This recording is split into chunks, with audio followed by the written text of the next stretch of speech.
Welcome to Jim Sells the Suncoast, your go-to podcast for all things real estate on Florida's beautiful Suncoast. I'm your host, Jim, your friendly neighborhood real estate agent, and each week we dive into the vibrant world of buying and selling homes while embracing the laid-back lifestyle that makes Florida such a paradise. In our episodes, we'll explore the latest developments shaping our communities and spotlight the incredible companies and industries that play a vital role in real estate, from movers to mortgage brokers, title agents to insurance pros. Whether you're a first-time buyer, a seasoned seller, or simply dreaming of that perfect beachside bungalow, we've got insights, tips, and plenty of local flavor to guide you.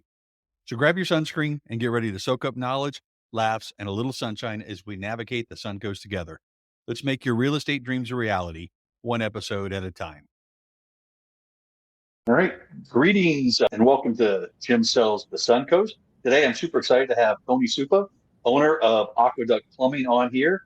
And he's going to give us some updates, things to look for, how to evaluate your plumbing that you have here on the Suncoast, whether you're buying or selling. So, Tony, thanks for coming on. Absolutely. Glad to be here.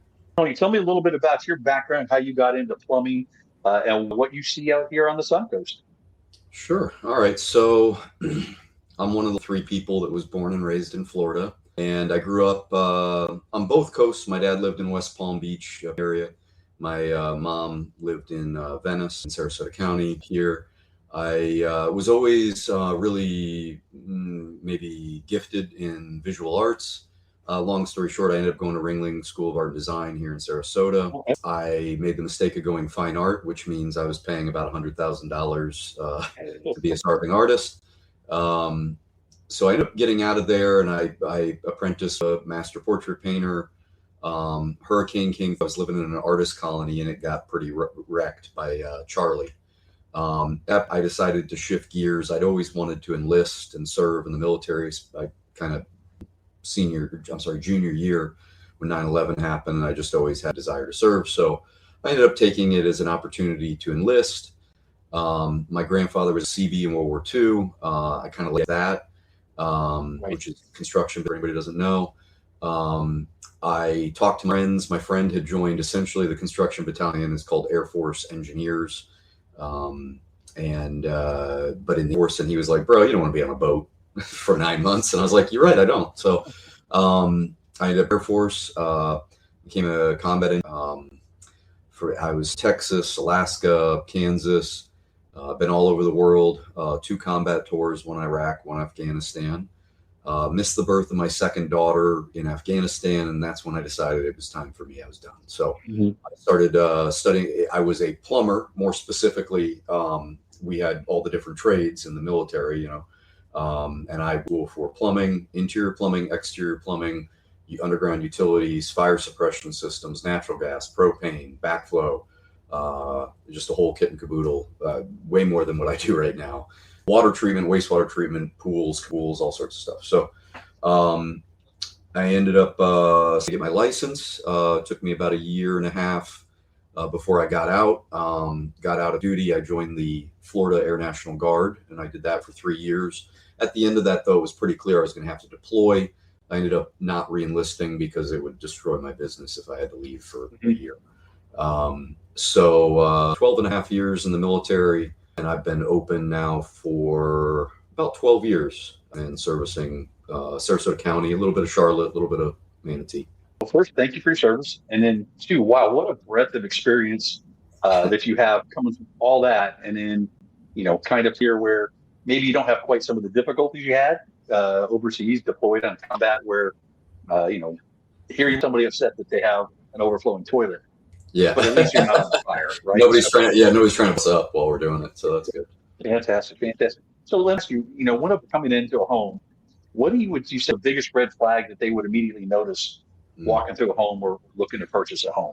What stands out? Probably fixtures and appliances. And so there are plumbing. A good example of that would be a water heater. It's the best example.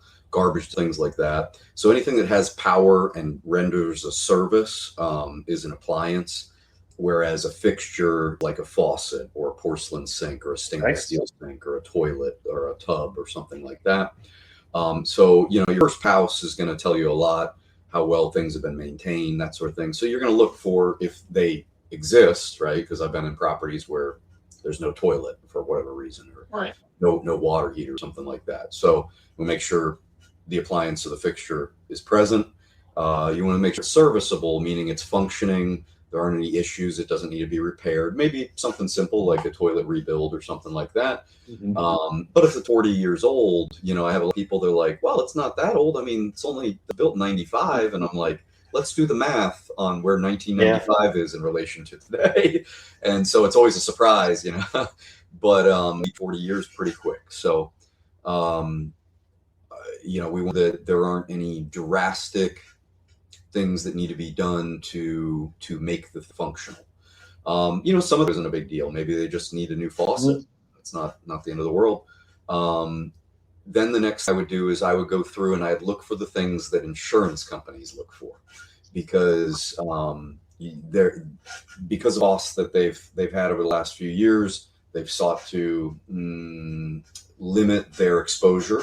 So they go in for plumbing. I'm not aware of anybody else's trade, but for plumbing, they're looking really hard at valves. So like angle stops under a toilet or under a sink, hose bibs outside, your laundry valves, which are typically a hose bib or some sort of variation. They're going to make sure that those don't have any corrosion buildup on them and that they are functioning. You can turn them on and off.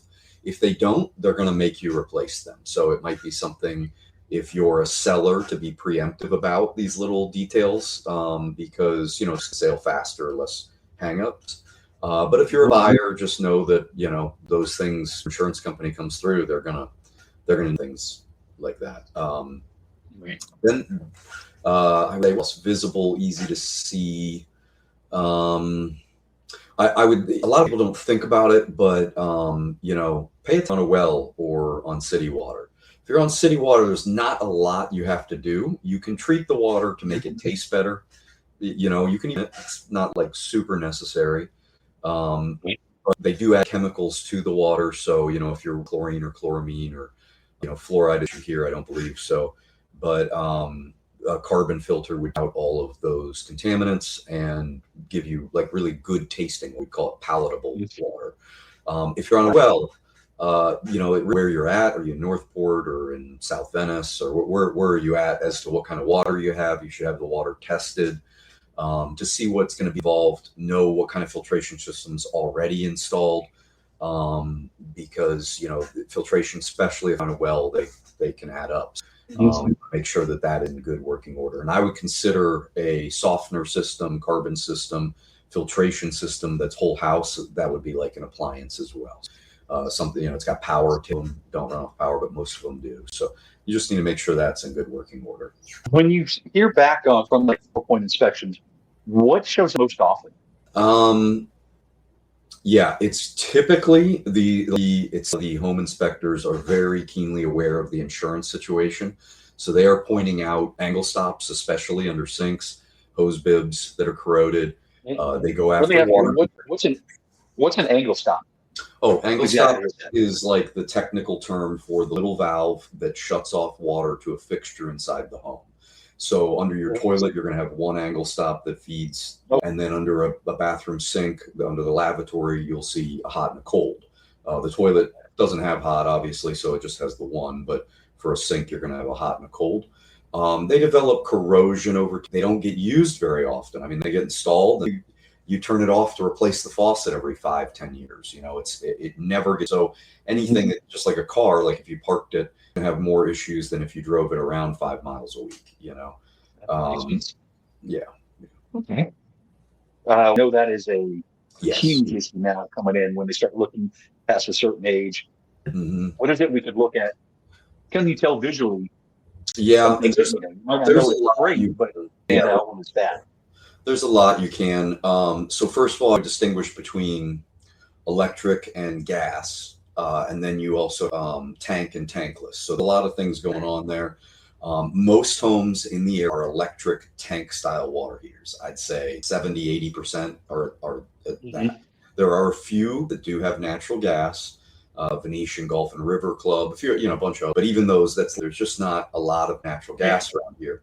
Propane is typically going to be found at more rural locations where there's no natural gas company. So people have a tank dropped off or buried. And then for the style heaters, the tank style, they tend to last maybe a year or two longer than electric heaters. Not sure why, but it does seem to be the case that gas heaters outperform length of life from electric by a couple years. Nothing, I will say, nothing is made like it used to. We still are pulling out water heaters that are fully functional from the 70s. They are tanks, and I don't mean it like a tank of water. I mean like and the metal was better quality, very stout. They're very reliable, but the insurance company makes people remove them because in their head they see old and think it's going to be a problem. That heater is probably going to outlast all of us, but it's not efficient. So it's got that 70s power kind of thing, not a lot of insulation. So it's running all the time, but it's probably not going to run out. That being said, modern heaters, they give you a 6-year warranty for a standard electric water heater in a garage, and you will probably get 8 years. If you get 10, it doesn't owe you a thing, right? Gas heater, I would say 10 to 12, so you get a couple years out of it. Tankless heaters, if they are maintained, they last a very long time. There's no tank for water to settle in with sediments. If they are descaled regularly, like once a year or once every other year, you're going to reduce the chances of mineral deposits and lack of efficiency or pinhole leaks, that sort of thing. Tankless heaters, gas, no-brainer. Electric can be helpful in places where there is a tight, there's not a lot of room, so you don't want a big tank. Even like a small tank, like in a condo, can eat a lot of space. The only consideration for me, it's not so much the water, it's cold in, hot out. That's not a big deal, but the electrical. So the electric tankless water heaters use a lot of amps right now to heat that water. And if your panel doesn't accommodate it, the tankless ain't going to do no good. It's just going to be a suitcase on the wall giving you cold water. So there's a little bit of thinking that goes involved with that, but they can be a great, where they really shine, mother-in-law suite, like a accessory dwelling or something like that, where spaces, but you can put new power to it and everything. You got 200 plus amp, panel. But you get to a lot of these old condos from the 60s and they have like 100, 150 amp. It's not going to happen. So right, yeah, you're having to replace everything. It's just the water heater itself. Exactly. Yeah. All right. Are there certain pipes that instantly make you nervous when you're inspecting a home? Yeah. So if you anywhere in the area, and we're on one right now, a redrain. Redrain is, most people are for repipe, and sometimes they'll call a redrain a repipe. It's important, the two systems. You have a water system, domestic water, and then that's under pressure from the city, or you have a well, it's producing pressure. It's under pressure all the time. And separately alongside that system is your drains. That operates off of gravity. There's only water in those drains when you pour it down the drain. All right, so very common to repipes, which is because we're on slab construction. We end up abandoning the leaking copper pipe underneath the floor, and we run all new water lines. Typically, you'll see CPVC or PEX, mix of both usually. CPVC for exterior and PEX in the attic and walls, that sort of thing. Very reliable pipes. They're going to be around. They're going to last forever. But we run up and overhead through the attic and drop down to the fixtures and abandon the old stuff that's coming up from the ground, feeding the fixtures currently. Because I tell you when there's a slab leak, because you got to chip up the floor, access it, make the repair, and you're fidgeting with pipe and brittle and has mineral deposits plugging holes. So you put all that back together, everything looks good. You pour the concrete back, you retile the whole room, maybe the whole house, because you didn't have any tile. And then a week, 6 months, a year, 2 years later, it leaked over. So that didn't really save you any money or time or help you in any way. Right. I can't warranty that work. So I typically recommend people repipe. So we would run that ghost system. The second day we come in, depends on how big the repipe is, we kill the water, we tie in, boom, you have a whole new water system. The most I can do to your home, however, is a redrain, which requires a concrete company to come out. We mark the floors, camera everything out. They cut up the slabs, pull the concrete. We trench. We replace all of the cast iron with PVC. Inspection, backfill, concrete, and then they can fix the flooring. Vanities can go back in place, toilets, that sort of thing. And then we do the final inspection once everything's running and back together, and they're good to go forever. Because what happened is around the mid 80s, you'll start to see PVC, maybe even ABS, but usually PVC above ground. So it comes out of the ground cast iron, maybe a couple inches tops, and it transitions to PVC for the vent stack and the waste arms picking up the sinks. It's almost, I'm not really sure, I wasn't here when this code transition happened, but it's almost like the plumbers didn't trust putting plastic underground quite yet. So they wanted to give it 10 years or so to see what it did in the walls. I guess that's the only sense I can make. Yeah, but at some point, late 80s, you'll start to see that it's all PVC, above ground, underground, everything, all the drains, vents, everything is PVC. So if I walk into a house that is like 1990 or older, I'm going to know if the drains underneath the are cast iron. Much like with the copper, in the 1950s, we had quality stuff. Everything was made here. We started, getting metals from in Mexico and China, and the quality started to, just drop immediately. Lower nickel content in the steel and the copper, stuff like that, and the iron, and it is now far more to corrode and rot out than it would have been. So, for example, I am more likely to repipe a home from 1990. I am more likely to redrain a home from 1985 than I am in a home from 1950 or 1940. The quality there, and it's not to say that they don't get repiped or redrained. They do. Those materials will fail, but the quality was just so much better back then. So it's far more likely, if the home is newer and it was made with copper or had cast under the ground, that the quality of nowhere near what they were. Every decade, the quality gets worse. So I kind of got this middle gap from 1970s to say mid 1990s. Yeah, those are the ones that could give you a little bit of what is really there. Instantly, I'm more concerned. If it hasn't been repiped, it's going to have to be.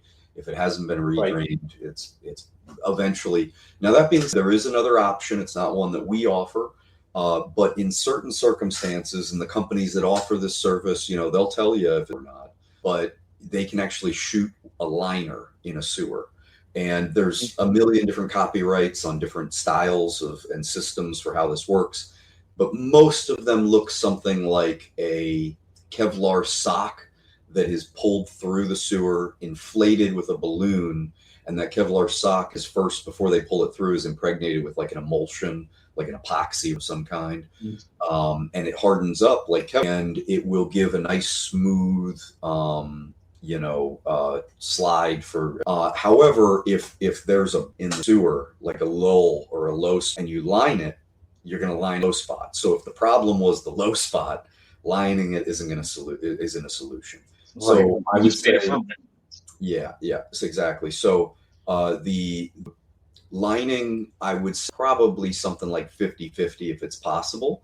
But a lot of times if I have a family, 3 kids, and I'm like, man, I'm going to destroy your home to do this, and you're going to be displaced for 2 weeks or more.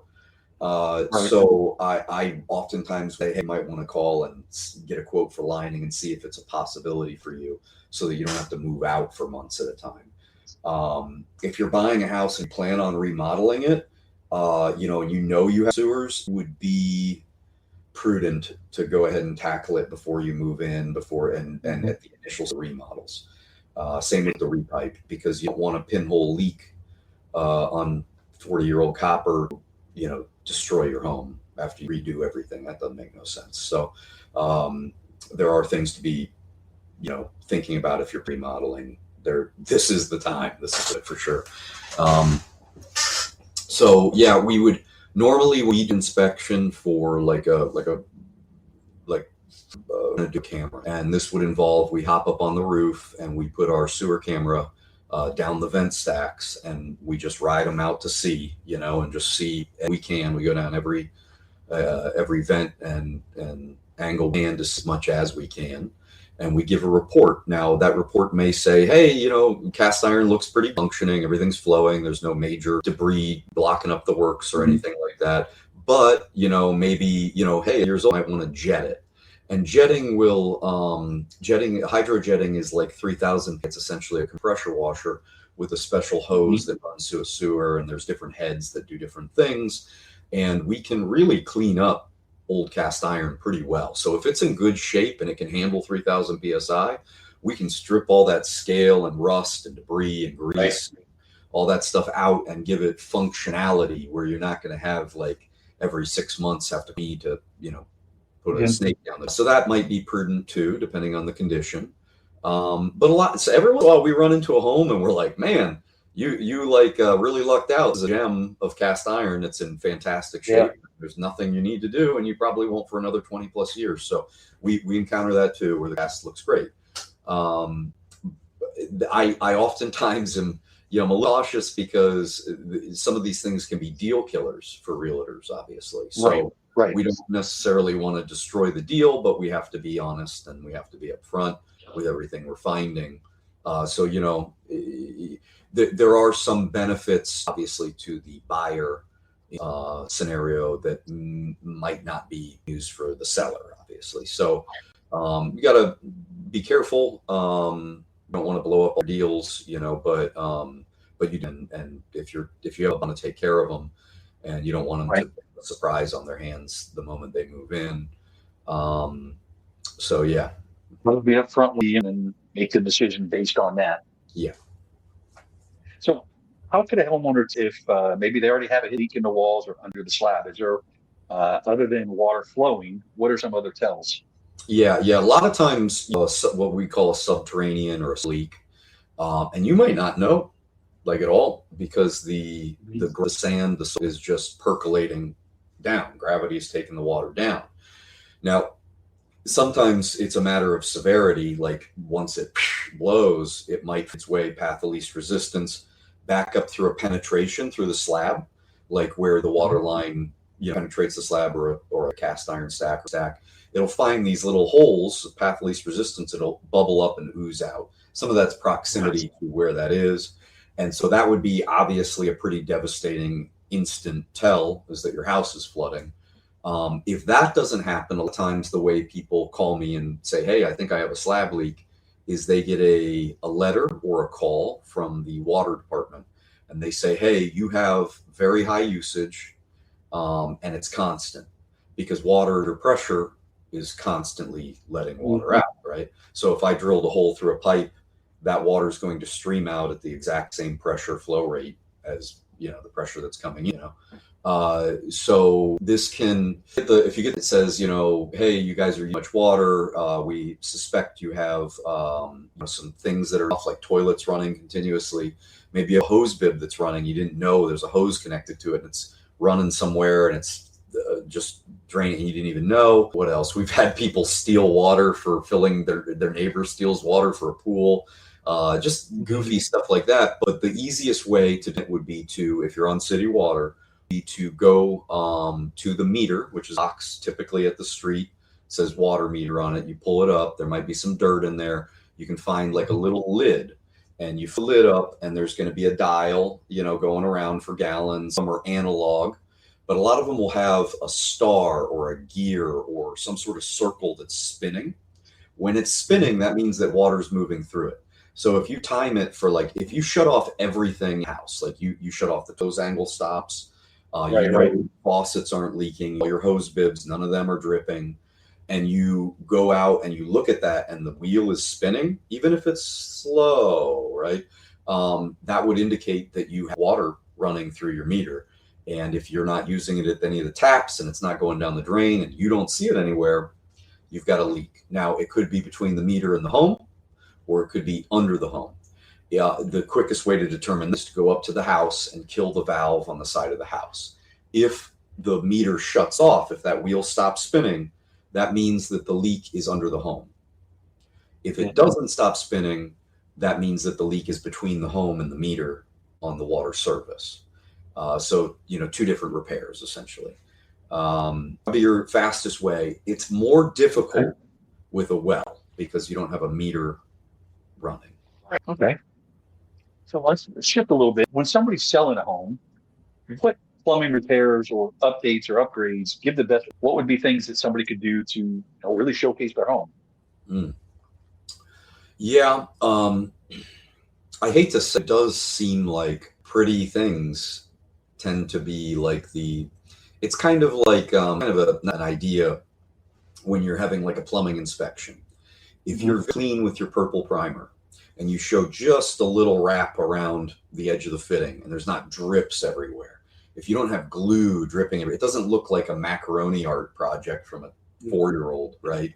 The inspector walks in and he automatically knows that you put effort into it. Looks clean, all that. So immediately their anxiety drops and they're not looking for every problem, right? So when you do that, you liken it like it is just have a refresh, new faucets, new fixtures, that sort of thing. People are going to go, oh, wow, that looks great. Really done it with this or maintain this well, that sort of thing. So that's going to give your first impression. Okay. And that's what people know plumbing. So a lot of people think, I don't know, I hear a lot of stuff sometimes where it's like they only goes the drain and it's just like a portal to another dimension and it just ends there, because I get people, I want to put a bathroom here and I'm like, well, there's no drains over this way, and they're like, they look at you blankly, like you're just like water away when it goes down the drain or something. But I would question. Yeah, and that's the idea that you're taking care of this, you're probably taking care of it all. That would be the corollary. Yeah, that would be the idea. Trust but verify. I mean, they at least enough to present a good, face, to them. So, being said, I would there's nothing you can about a repipe as far as you can say, hey, home's from 1990, copper. Everything seems to be fine right now. The meter isn't spinning. It doesn't need a repipe, but at some point it will, right? The same for drains, But for me, cast that are in a rough shape is far more dire.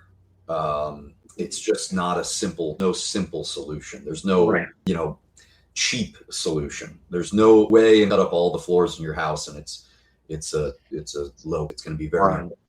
That's not taking that, Yeah, that's not taking a replacement with matte black. This is a whole nother level. Yeah. Let me ask you, to wrap up, what are some maintenance habits that homeowners can do to avoid some of these disasters that happen? Well, if you're you have to have a system for the water that actually treats the water you have. So a lot of people just go to Lowe's or Home Depot and they buy a softener, or they buy, whatever they buy and they slap it in, and it may not be meeting the needs of the exact water you have. So at the very least, you should have a water quality test done, and then that would kind of reveal to you what type of filtration to add. If you don't do that, you're going to be replacing faucets yearly. I mean, they're going to rot out very. I've had the water, even in a good well water situation, the water's not great. So I would really recommend the solid filtration system. For city water, and really for everybody, water heater is an idea. When we open up a 10-year-old, or we try to drain a 10-year-old water heater that has never been flushed, it's going to have 6 to 12 inches of sediment on the bottom. So what that's doing is it's making your water heater less efficient because you have less water in the tank. If I dammed off a third of your tank, you'd from a 40 to 28 gallon capacity. It could corrupt one of the elements and you're not heating as well, that sort of thing. So regular flushing of your water, if you have a tankless, descaling it will make it last a lot longer. That sort of thing. I would, and if you have a city water home on well water, keep up with replacing the salt, keep up with all of that. If you're on city water, a lot of times you're like, it's not that big a deal, and you forget about it. But you have the softener, you should use it because it's going to extend the life of all of your appliances, your water heater appliances, your actual kitchen appliances like the water dispenser, ice machine in your refrigerator. It's going to take care of faucets. They'll last longer. All the angle stops, literally every component in your plumbing system is going to last longer if you have a softener. So it's not a bad idea, even if you're on city water, even though it's not necessary. And then, there's some different stuff for a septic or not. If you're on a septic, you should have it pumped every 5 years. Been to a lot of homes that have had a septic there for 40 plus years and it's never once been pumped. And in the same way with the water heater, you're slowly building up sludge on the bottom, reducing the capacity, which means that it won't have enough time to really dissolve and be eaten up by the bacteria and become liquid to go out to the leach field. Mm-hmm. So you want to maintain your septic tank pretty regularly. Every 5 years is what I've been told by septic guys pretty routinely as like the right amount of time. Do it every 2 years just to be safe, but yeah. Save time in that post. It either costs or hey, get out of your house weeks while we dig up your yard or floor. Yeah. Tony, thank you so much on here. Really appreciate it. Some of these preventive maintenance tips I got to go put in place in my house right now. Anyway, so I appreciate that. And all your contact information will be in the show notes. Anybody that's listening that wants the straight talk on what's going on, touch base with Tony, Aqua Duck Plumbing. Really appreciate it. Yes, sir. Thank you for having me. And that wraps up another sunny episode of Jim Sells the Suncoast. Thank you for joining me on this journey through the ins and outs of buying and selling homes here in our beautiful slice of Florida. I hope you found valuable insights and a little bit of inspiration to help you on your real estate adventure. Remember, whether you're looking to buy, sell, or simply soak up the Suncoast lifestyle, I'm here to guide you every step of the way. Don't forget to subscribe and leave a review so that we can keep shining bright together. Until next time, keep dreaming big and let's turn those dreams into a reality, one home at a time.